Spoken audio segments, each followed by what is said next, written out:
दिलाता है राजयोग। दुख दर्द रोगों से मुक्ति दिलाता है राजयोग। दुख दर्द रोगों से मुक्ति दिलाता है राजयोग। इंसान को जीने की कला सिखलाता है राजयोग।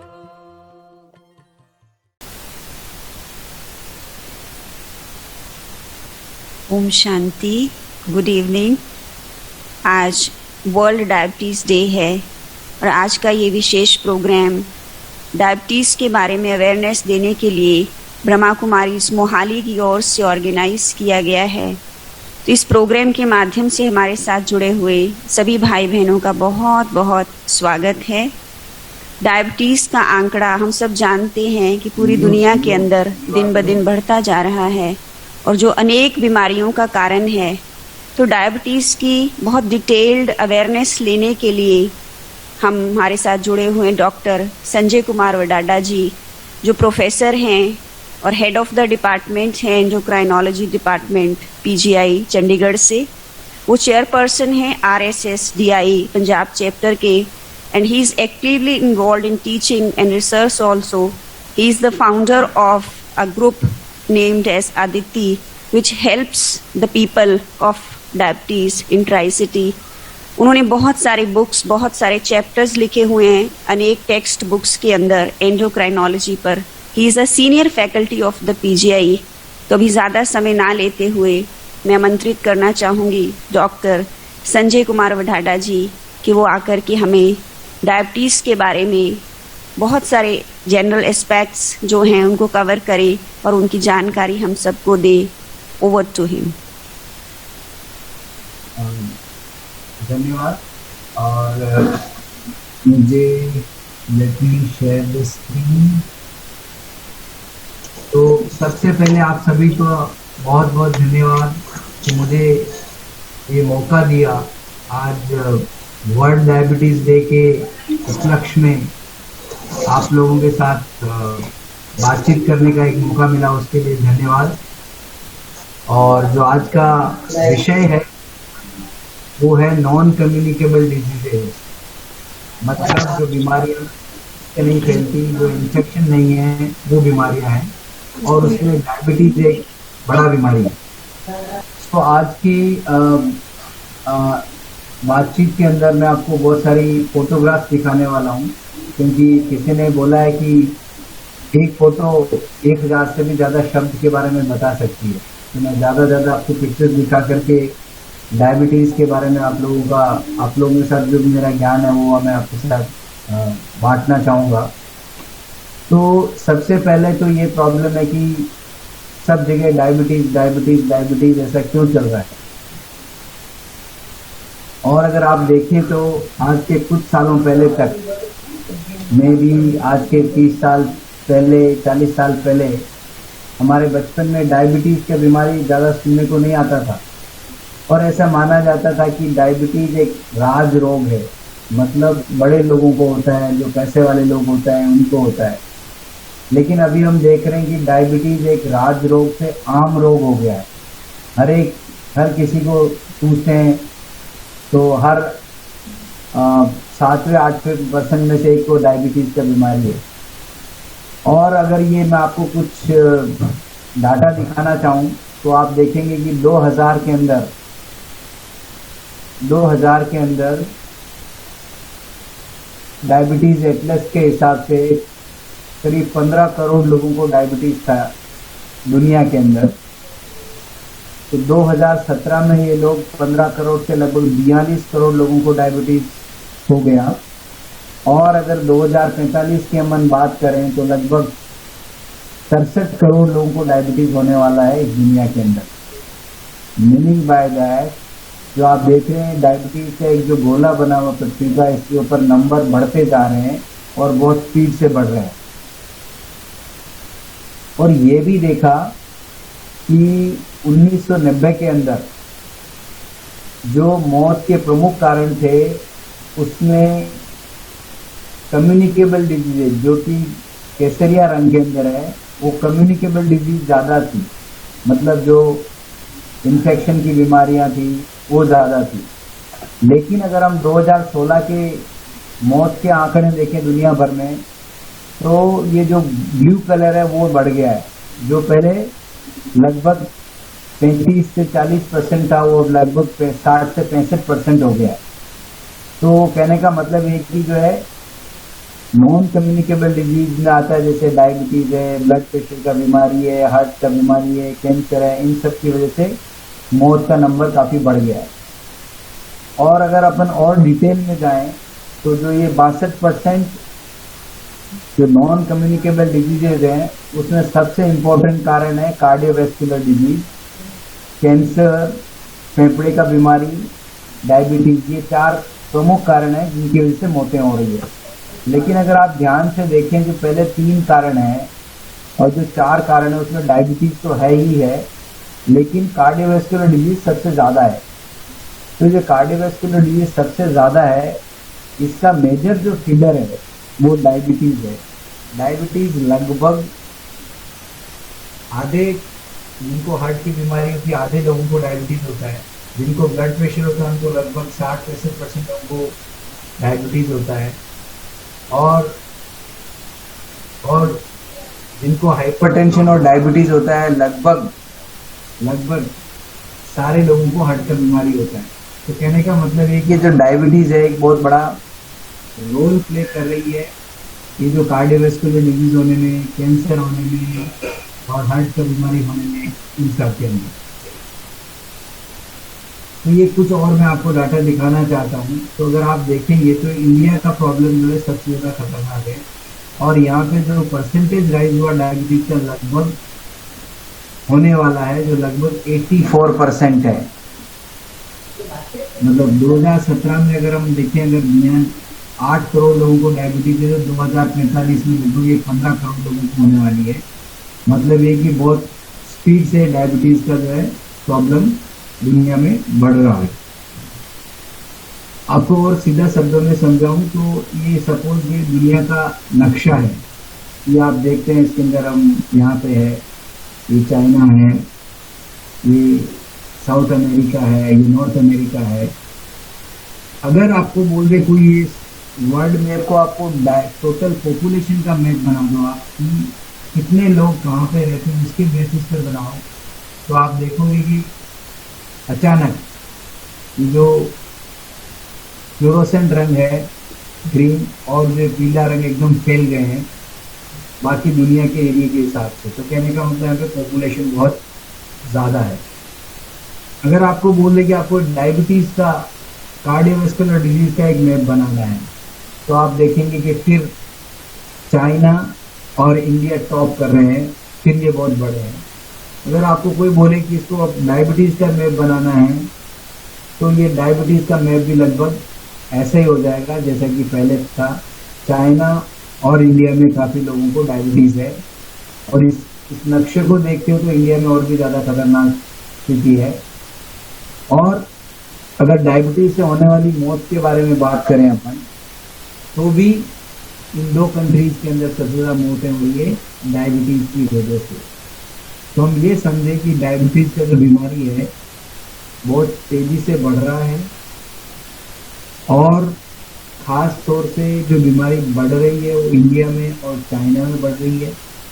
और क्योंकि ये दोनों कंट्री है जो दुनिया की पॉपुलेशन का लगभग आधा पार्ट रखती है या 1/3 पॉपुलेशन है, और इन दोनों कंट्रीज के अंदर डायबिटीज सबसे नंबर ऑफ पेशेंट सबसे ज़्यादा, हालांकि जो प्रेवलेंस है दूसरी कंट्रीज में भी है लेकिन हमारे यहाँ पे ज़्यादा है।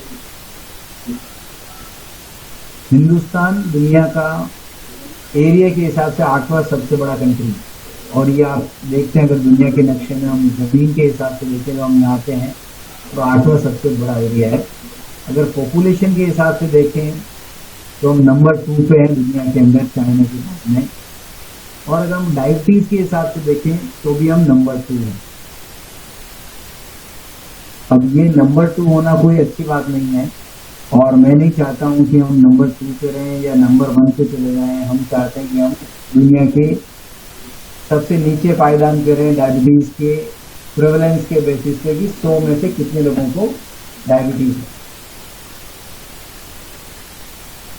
तो अभी जो चाइना है दुनिया का डायबिटीज़ का कैपिटल है, और हिंदुस्तान में चंडीगढ़ और चेन्नई चाइना के जैसे डायबिटीज़ के कैपिटल है, क्योंकि यहाँ पे डायबिटीज़ के पेशेंट्स का नंबर सबसे ज़्यादा है। हमने एक छोटी स्टडी करी थी 2017-18 में, और जिसमें चंडीगढ़ के 4 सेक्टर हमने इन्वॉल्व किए थे, सेक्टर 15, सेक्टर 38, सेक्टर 22 और इंदिरा कॉलोनी। और हमने देखा कि ये जो टोटल 911 लोगों का स्टडी किया, उसमें से हीमोग्लोबिन एवनसी लेस देन 5.7 मल्टीप्लाइड है, जिनका शुगर बिल्कुल नॉर्मल था, वो लगभग थे 62% लोग। जिनका HbA1c प्री डायबिटीज रेंज में था, वो 36% लोग थे, बहुत ज़्यादा। और जिनका HbA1c 6.4 से ज़्यादा था, वो 1.6% लोग थे। बट इसमें ये बात है कि इसमें से हमने उन लोगों को पहले से ही स्टडी में नहीं लिया जिनको कि डायबिटीज़ है। इसका मतलब ये हुआ कि जो 13-14% लोगों को डायबिटीज़ है वो तो हाई है, इसके अलावा 2% नए लोगों को डायबिटीज़ मिला, और लगभग 30 से 35% लोगों को डायबिटीज़ के रिस्क पे मिले, और ये लोग जल्दी ही डायबिटीज़ होने के कगार पर हैं। इसका मतलब ये कि डायबिटीज़ का जो बर्डन है अभी भी ज़्यादा है, और बहुत ज़्यादा ये बढ़ने वाला है। तो ये क्यों बढ़ रहा है और इसके क्या कारण है, और इसको हम कैसे इसे छुट्टी मिल सकती है, इसके बारे में मैं आप लोगों से भी बातचीत करूंगा। तो सबसे पहले ये फोटोग्राफ में मैं ये दिखाने की कोशिश कर रहा हूँ कि डायबिटीज़ की रिस्क इन लोगों को ज़्यादा है।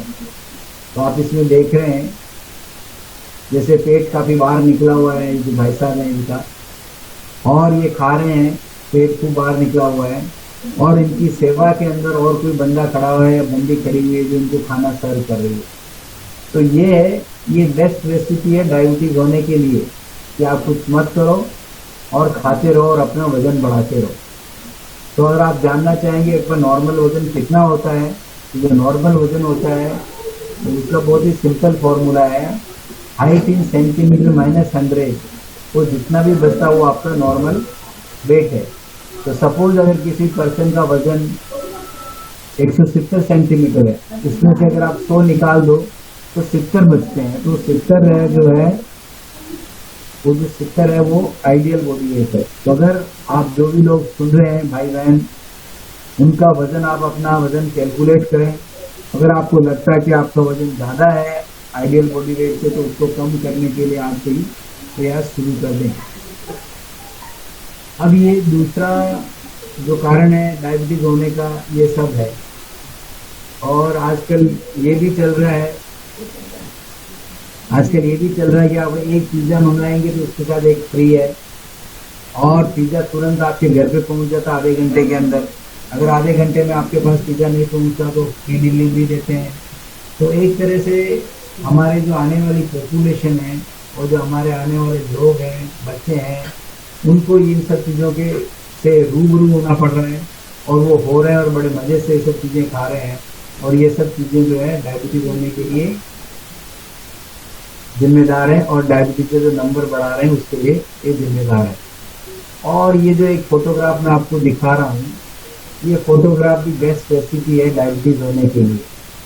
भाई साहब का वज़न नापने का ज़रूरत नहीं है, लग रहा है काफ़ी ज़्यादा है, और वो टीवी के सामने बैठे हुए हैं, रिमोट हाथ में है, एक खाने पीने का इंतज़ाम बड़े सारे कटोरे के अंदर लेके रखा हुआ है।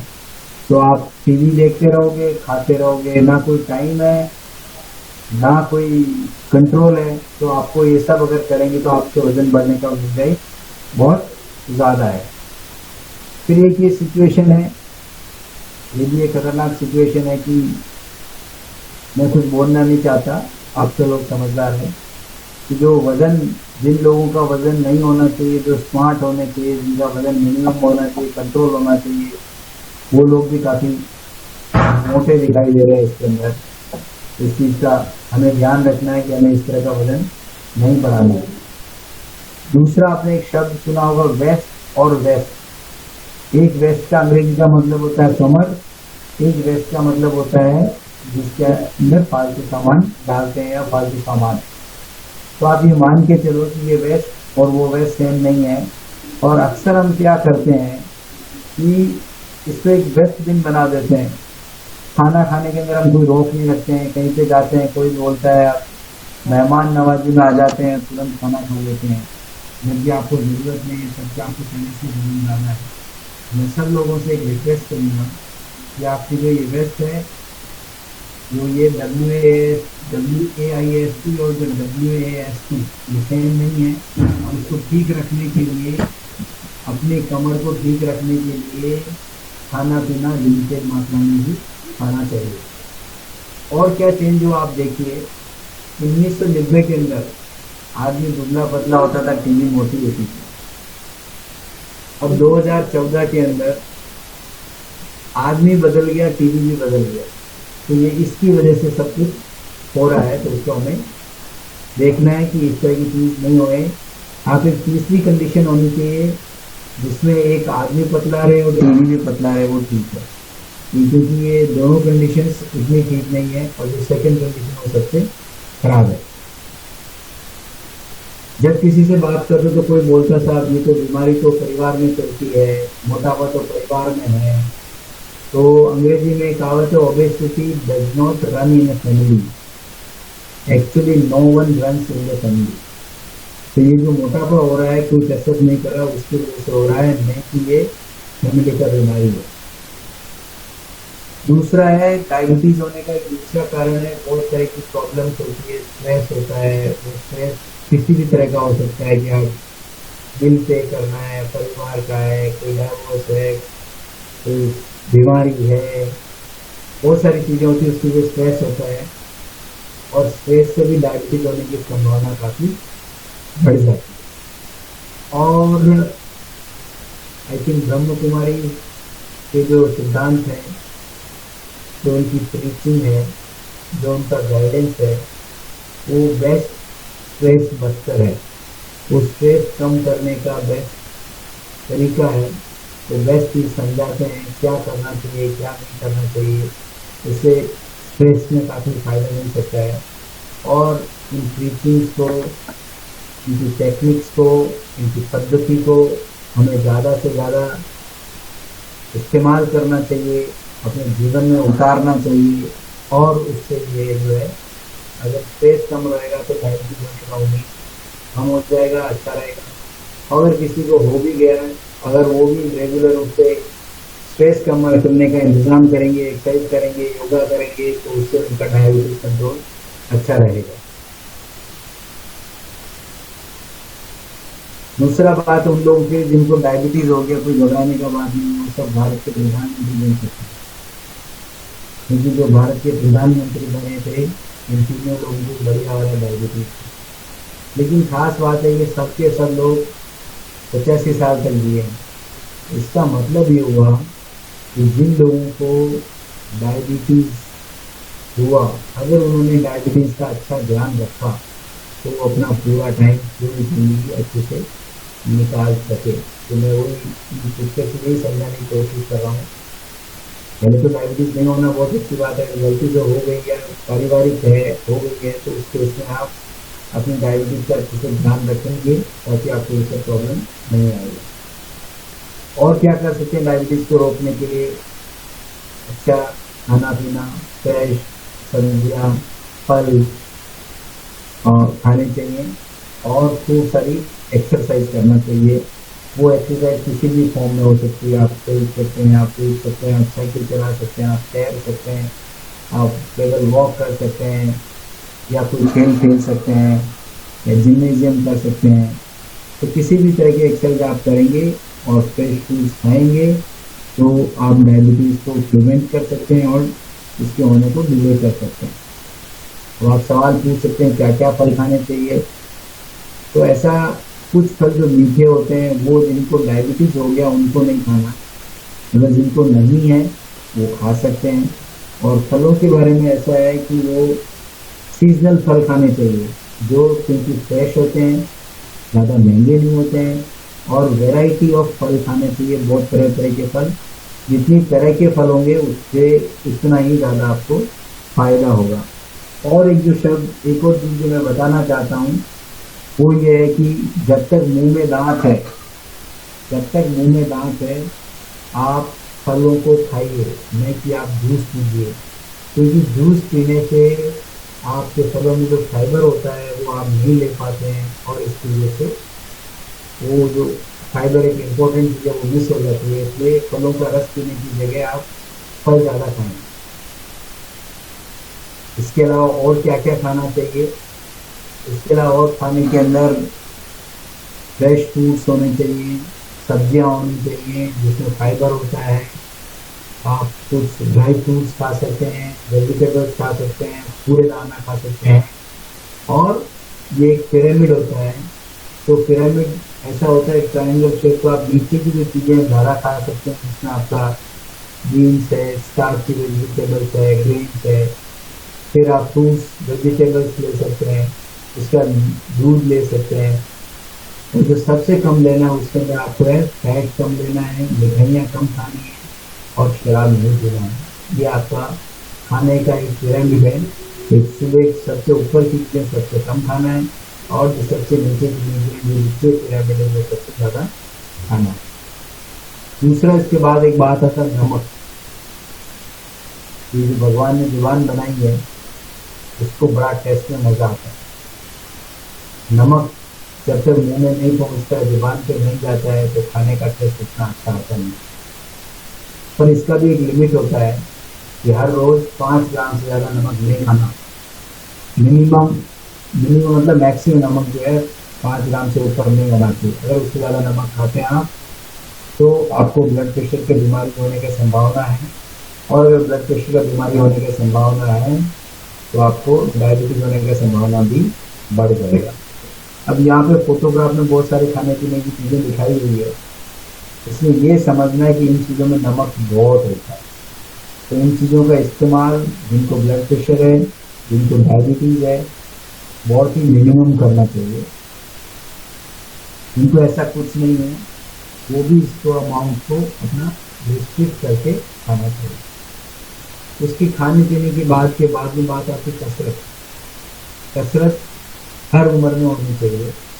कहते हैं ना, कसरत बच्चा भी जो माँ के पेट में होता है वो भी कसरत करता, लात मारता रहता है, तो वहाँ से कसरत शुरू हो जाती है।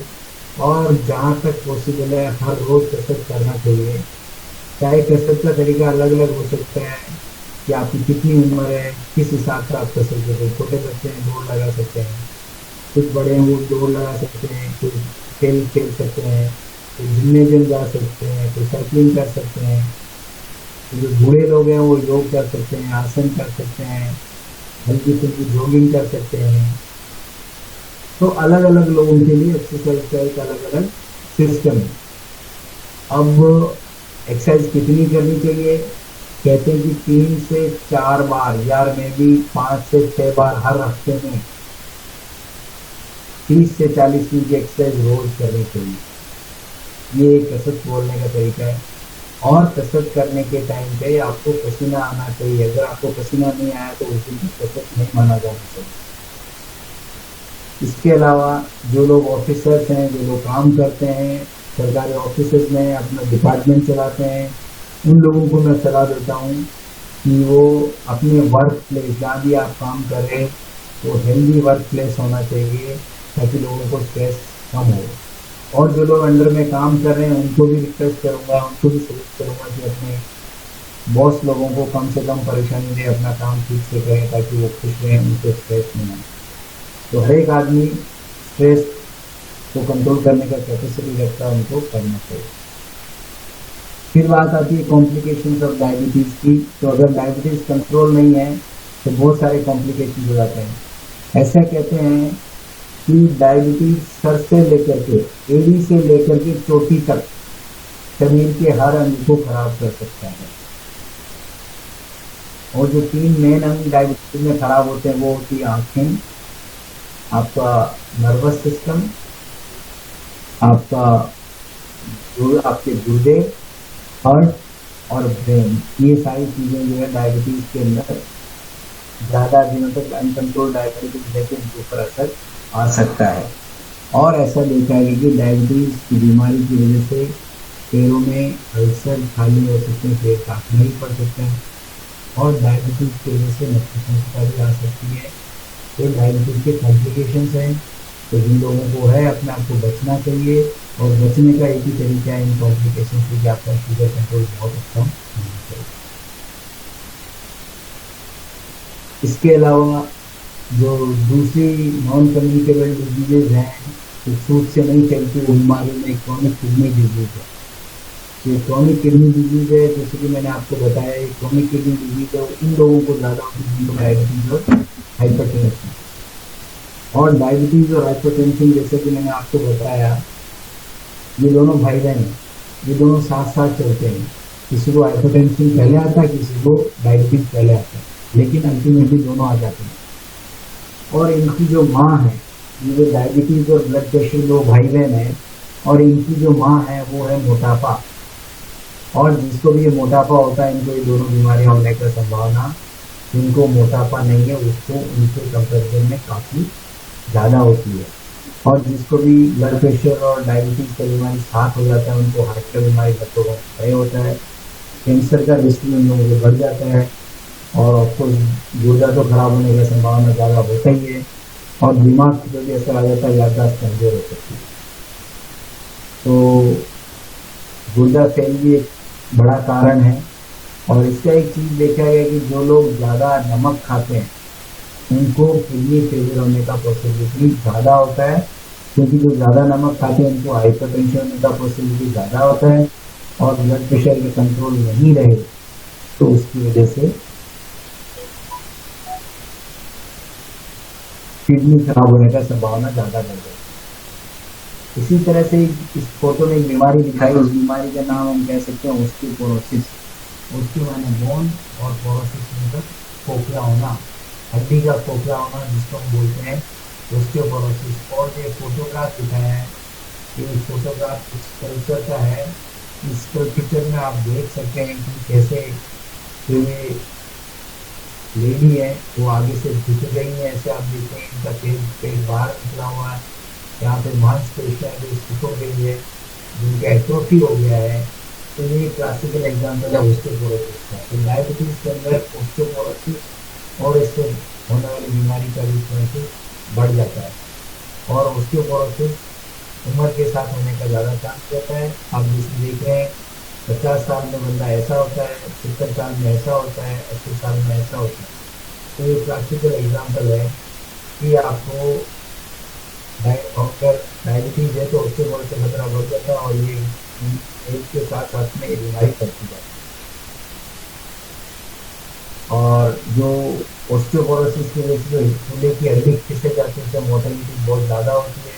और आप देख सकते हैं कि रिस्पेक्ट में जितना मोर्टेलिटी है और जितना बचाव है वो लगभग थायराइड कैंसर के बराबर या दूसरे कैंसर के बराबर है। ये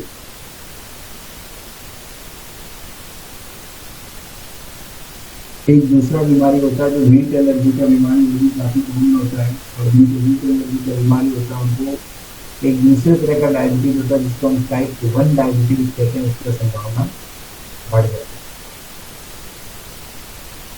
और ये अच्छी बात है कि जो हीट एलर्जी है तो ट्रीटेबल डिजीज है। एक माता जी जो हमारे पास आए थे, उनको हीट एलर्जी की बीमारी की फ्रैक्चर था, केवल जिम बंद करने से कुछ सालों बाद में ये बिल्कुल ठीक हो गई।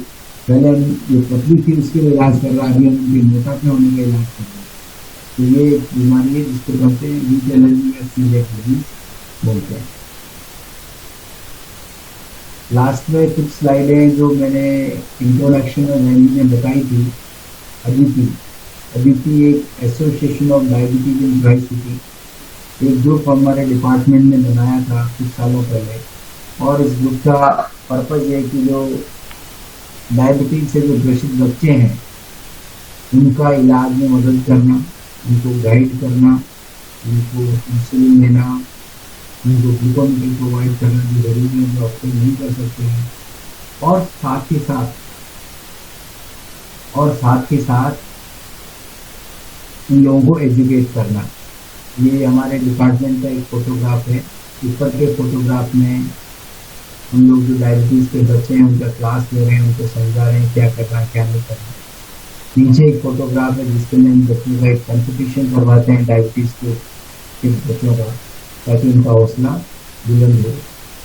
और बीच बीच में हम एक ऐसे प्रोग्राम भी करते हैं लेट के जा करके या फिर खुले में है, ताकि लोगों को हम समझा सकें डायबिटीज़ क्या है, क्यों होती है और कैसे इसका इलाज किया जाता है। एक दूसरा पिक्चर है जो हम लोग रेगुलर बेसिस पे डायबिटीज़ का एजुकेशन करते हैं उनके लिए। और बीच बीच में किसी स्कूल के अंदर भी जा करके डायबिटीज़ के ऊपर कैंप लगाते हैं और उनको गाइड करते हैं, इलाज करते हैं। तो हमें क्या क्या करना चाहिए, लोगों को इसके बारे में जागरूक करना चाहिए। मैंने आप लोगों को आज मेरे 15 से 20 मिनट के इस डिस्कशन के दौरान आप लोगों को मैंने जागरूक किया डायबिटीज़ के बारे में, और इस तरह के हॉल में जाकर भी हम लोगों को इकट्ठा करके भाषण देते हैं, समझाते हैं। और क्योंकि अभी कोरोना काल है इसलिए सब करना पॉसिबल नहीं है, और कभी मौका मिलेगा तो हम आपसे समक्ष आएंगे और उनको बताएंगे। और जो नीचे का एक फोटोग्राफ है, इस फोटोग्राफ के अंदर हमने लेक के प्रोग्राम किया था डायबिटीज़ अवेयरनेस बढ़ाने के लिए, और ये फोटोग्राफ इसका है। और ये भी लेक का फोटोग्राफ है कि हम प्रोग्राम कर रहे हैं, लोगों को एजुकेट कर रहे हैं।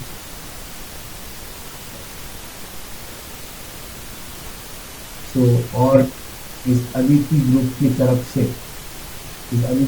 तरफ से हम सोशल वर्क करते हैं, लोगों का डिफरेंट तरह से हेल्प करते हैं। और ये छोटे बच्चे उनकी कभी कभी पिकनिक पे भी ले जाते हैं, क्योंकि उनको पिकनिक पे जाने में मुश्किल होता है, अकेले पेरेंट्स नहीं दे सकते हैं। तो हम as a team, as a group हम सब लोग मिलकर के बच्चों को एक बार छत्तीस दूर से पिकनिक के लिए ले गए हैं। और ये सब बच्चे जो इस फोटोग्राफ में दिख रहे हैं बहुत ही टैलेंटेड हैं, और ये सब टाइप 1 डायबिटीज़ के बच्चे हैं। उन्होंने एक बहुत ज़बरदस्त डांस का परफॉर्मेंस दिया, कृष्णा हरे कृष्णा। तो इन बच्चों का मदद हम हमारी सोसाइटी के थ्रू करते हैं। और इसी के साथ में मुझे ये मौका मिला, उसके लिए आपको धन्यवाद देता हूँ। और आपका कोई सवाल जवाब है तो मैं कोशिश करूँगा उसका उत्तर देने का। जब तक आप स्वस्थ रहें, व्यस्त रहें, मस्त रहें और तंदुरुस्त रहें, और अपनी को एक्सरसाइज करें, स्ट्रेस फ्री रहें और खाने पीने में कंट्रोल रखें। धन्यवाद।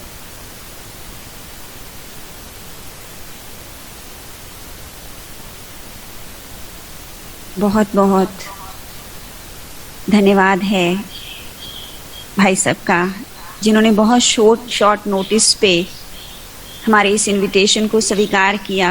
तो एक बार फिर से ब्रह्मा कुमारीज मोहाली की ओर से भाई साहब का बहुत बहुत थैंक्स करते हैं, धन्यवाद करते हैं।